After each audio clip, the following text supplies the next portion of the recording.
Happy Valentine's Day, everybody. And yes, I am feeling better, so thank you all so much. Do you remember loving your favorite toy lines and hoping to get the newest action figure or playset? Of course you do. Do you remember getting something else entirely? Of course you do. Now, it may have been branded with those favorite franchises, but it wasn't exactly a toy by definition.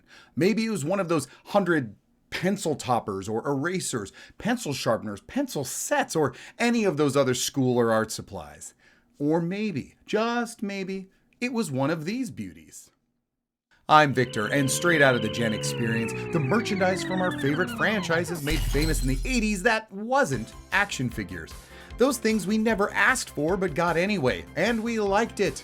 Well, for the most part. Whatever it was, if it sported one of your favorite brands, it meant any of these obscure items were welcome gifts. Don't miss the Valentine's themed extra at the end of this week's video. Now, be my Valentine by leaving a like or comment along the way. A boy was never fully dressed without a wallet, and a Velcro one at that. Slipping that bifold into your pocket made you feel ready to go. And with nothing more than a bus ticket, a G.I. Joe membership ID, or library card inside, you still felt fancy.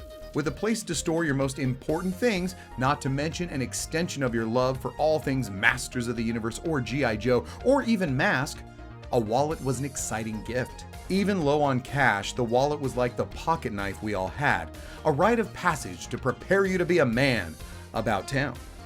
But when you could blow a few dollars, you were ready to tear that thing open and show off your affluent nature at the toy store. Where are your wallets? Let's have some bath time fun with these shapely, or misshapen, character containers. Flint, is that really you?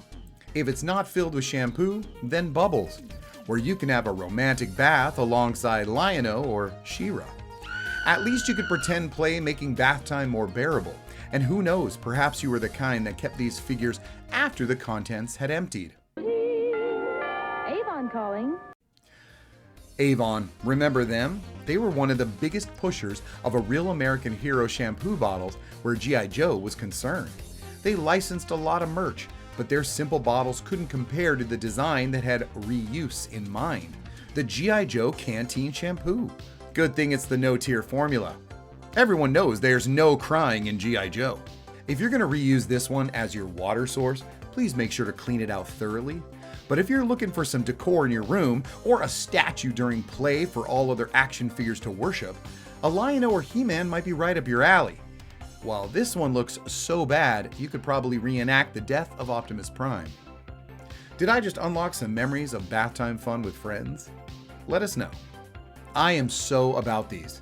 Well, maybe not this one. Although TV was a no-go during family dinner in my time, sometimes, especially on the weekends, having snacks during a favorite show or a Friday night movie might require any of these one-of-a-kind TV trays. Not a stand for the television, but a tray to use when watching TV. I suppose you could have used them for homework or activities, but nah, I'm sure mine was filled with chips or crackers. Or even some of my toys to accompany a program. These things were huge, and it seemed like every single franchise got into the action. He-Man, G.I. Joe, Strawberry Shortcake, the Care Bears, Thundercats, She-Ra, name it, and they were perfect for a TV dinner. Your time in front of the TV could be yours with these branded and colorful trays that set your imagination ablaze. I may have lived without, but do any of you fondly remember? It may never have been on your wish list, but it was certainly something you'd never turn away. Most definitely a toy. Who didn't want a desktop pinball machine? They were all the rage during the 70s, and now you could be your very own Who's Tommy. But the 80s didn't let the plunger bumper madness die. Every single IP seemed to make one of these, and they could keep us engaged for a while. You took turns with friends, and the tactile nature of the plaything made it more visceral and exciting. The sounds of the flippers and balls smacking around gave it the energy every kid was looking for. And being a tabletop version, it was still completely portable. I'm travel size for your convenience. I mean, we could easily carry this on our bikes. And even smaller versions were available for any age player and were just as addictive. But nothing as impossible as those pump water action games. The artwork scattered over the playing field and the backdrop just served to ignite our imagination and kept us in the moment. Were you into sticker trafficking? It isn't as bad as it sounds because it was part of many kids' Gen experience in the very early 80s. Kids collected stickers and would trade them like pins at a theme park. They would keep elaborate books, photo albums, like scrapbooks organized with stickers in styles like oilies, satins, moodies, puffies, and even holographic. That sounded more like a list of contraband. Well, the sticker books of our favorite IPs were more often simply putting stickers on the coloring pages and were fun for like all of a second. But the stickers themselves, available in rolls or endless sheets of varying designs covered in character graphics, were a whole other story. Sometimes created in fantastical sci-fi shimmery 3D, we loved a good stack of stickers, but it didn't mean we were going to open or use them. Sometimes you couldn't bear to stick them anywhere. Just having them was cool. Stickers had always been a neat little something extra. You could put them on walls, on skateboards, on your door, and your car, to the fury of your parents. Now, some of these were the ones you didn't want to give up. However, they did make for some valuable assets on the playground during the sticker trading era. Even with their incessant and obnoxious static sound anytime they were on and not sending or receiving. Right, Tyler, can you hear me over? Walkie Talkies were the height of technological advancements we kids could be part of. Not to mention it seemed so law enforcement or military, which is why it was perfect with G.I. Joe. It just seemed right, and obviously the filmmakers of the cult film The Legend of Billie Jean thought so too. Before the kids in that movie went viral with Fair is Fair, they borrowed some G.I. Joe walkie-talkies to assist in their sting to get even. And it wasn't shoplifting, mind you, they left IOUs. When Kenner's Mask did something similar, they leveled it up to headphones with a microphone that could connect to a receiver. Toy? Yes and no. With the accompanying vinyl record or cassette tape, reading fun was elevated a notch by having live narration. Even voice actors in exciting adventures played to you while you followed along in various styles of books. Books for the very young to young adolescent. Getting lost in the amazing artwork while listening to the action of an epic quest let your parents off the hook from reading a story they probably didn't want to read you anyway. Lucky for you, with or without the audio or the book, you still had one or the other to keep you occupied. Self-inking stamps. What kid didn't want to play loan processor with one of these handy tools? There were no shortages of diverse franchises making these part of their merchandising packages, and you assuredly would get these little gifts as stocking stuffers or from relatives for your birthday or some random surprise. At least it was your favorite characters, so you weren't going to balk at it not being a toy. We loved stamps. Who doesn't love stamps? Colorful images that we could mark on anything. Although we didn't have any official documents to witness or certify, we could pretend to grade papers with He-Man representing an A+. But mostly we just like to stamp ourselves or others as we went ink crazy, stamping anything and anyone we could with our favorite Autobot. Before synergy was even a coined word, this seemingly random merchandising was diversifying the marketplace to cover all age ranges and especially price points. Which of any of these were your favorites to get your hands on? Color me happy, these were one of my favorite toys, or were they games?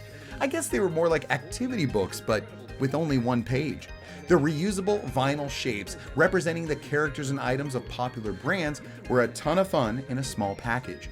You could command the story and stick the action on the backdrop as you saw fit. They were movable, and you could create and recreate your own stories on the background. If you were lucky, there may have been more than one background, but either way, it was never the same story twice. You controlled the narrative, and your end result was like a work of art. I think color forms need their own show, don't you? Toys or sports equipment, I'll let you decide. I'm not sure what kids today would even make of one of these, or even if they've ever seen a kite before, which is very sad. We were not only all about going outside and exploring during the Gen experience, but sometimes we headed out with a very specific purpose in mind. Flying a kite was a skill, and you had to get the hang of it. The diamond-shaped kite was kind of a thing of the past, and box kites and other shapes were all the rage. Kite flying was an age-old tradition, and now we had octopus-style kites that we worked hard to get up. These shapes could lend themselves to any franchise, but the rainbow was perfect for one certain color kid, Rainbow Bright. And once we got it up, It was all about keeping it that way. True, the wind speed had to be just right, but when it was up there, you felt success, fulfillment, and you could actually pass it between other kids to each take a turn running with it, feeling the tug on the string while keeping it afloat above the breeze. Did you try to do tricks with yours? I did. Just like a yo-yo, you learned ways to pull and release the string while facing the wind for your kite to loop the loop and dive and pitch. All the 80s greats were on the scene. A bunch of kids in the park with their friends or siblings cheering each other on was common. And you never imagined when that last time you flew a kite, it was actually the last time. You assumed kite flying would never go away. And yet here we are, kiteless. The porcelain piggy bank was still around, but quickly being replaced with the cheap plastic ones we all loved. Banks for loose change and even some paper money, in the shapes of She-Ra, Thrust the Decepticon, or Skeletor's badass head, were gifted at every turn. And then what? To bank or not to bank? To wallet or not to wallet? That was the question. It depended on which you were more of, the fiscally responsible, save your pennies, bank kind of kid, or the spend on a whim, burning a hole in your pocket, leave your money in your wallet kind of kid. So many of us had the bank, but I couldn't save anything more than 75 cents, if that. I personally liked the wallet, but just like those shampoo and bubble bath containers, a bank of a favorite character was still representing, and you'd probably display that on your dresser too, like mine. Probably empty. No, not earrings, but a variety of clip-ons in the shape of some of the most popular heroes was a very popular item. Clip on to your jacket zipper, to a bag, keychain, or, if you're a transformer, a clip and suck. I mean, a clip and sip. When while you suck on it, jazz hangs down the side of the shaft. Clip-ons. Like many of these things we've talked about, they were all sort of impulse buys. Something a parent or family member might see at the register, like a bendable monster figure, thrown in the purchase as a little gift to surprise you because they knew how much you loved G.I. Joe, the Thundercats, or whatever IP. You can still find these things today, but this was pretty new, and once again you were showing off your loyalty to a brand, to a franchise as a whole. There was always someone willing to talk about it, or to make jealous. Well, it's Valentine's Day, and I'm glad you stuck around so I can give you this Valentine's Day present. And I hope it's better than what we had as a kid in the 70s and 80s. VD, and I do mean Valentine's Day, in elementary school was evil. Let's all make little mailbox envelopes and have everyone drop Valentines in them. Of course, in the end, when you tallied up the count of your Batman, Strawberry Shortcake, Archie, or Care Bear paper Valentines, there was always some missing. Of course, the teacher didn't require anyone to give everyone a Valentine, so when your cards didn't match the number of students in your class, your self-esteem took a nosedive. Especially if it was that girl you might like that didn't drop one in your envelope. You knew who didn't like you. Or wait, was it that they did like you, but that's just how they were playing it? Who knows? Girls were hard to figure out in 3rd grade. No matter, when you got any of these awesome Valentines, it almost made up for the cruelty of kids. Yep, any of these amazing franchises had their own brand of unique greetings, wishing you could be their Valentine this year that rivaled any chalky heart-shaped candy that we all ate, even if we did find it disgusting. Well, in all of this incredible merchandising that wasn't action figures, there were some real doozies. I mean, what the heck was a specometer? And who cares? It was 11 toys in one, I'll take it. But then there's this one that's described as transforms from a robot into a variety of design and drawing activities. Really? I think that one's a bit of a stretch. The Thundercats had 3D puzzles, which was kind of unique to them, and even their own shades. And flashlights, they were hot. But no one was more random than items merchandised for Masters of the Universe, a number of dress-up pieces, Clay Factory, rotoscoping, which is funny since that's how they made the animated series, my personal favorite though, the 110 camera, and the wildest, the Masters laundry bag. That should be perfect for your own fur loincloth. Even with Motu dominating, there was so much merchandising, and it just worked. You see this today in a few common themes, much more limited, and mostly in niche items and collectibles, not found in mass retail like it once was, or even readily available in the numbers found in the 80s. And that goes for Star Wars, which I couldn't even touch. I couldn't even begin with that franchise's merchandise madness. Nothing will ever beat the Cuckoo Bananas Yoda Magic 8-Ball. I know this refreshed your memory and it's all coming back to you. These items and more littered your bedroom floor or your desk at school. When not playing with action figures and their playsets, you pulled out the mazes, strapped on the watch, or squeezed some toothpaste onto your Gen experience. Which do you remember well? Let us all know in the comments, and I hope you left me a like and felt I deserved to subscribe.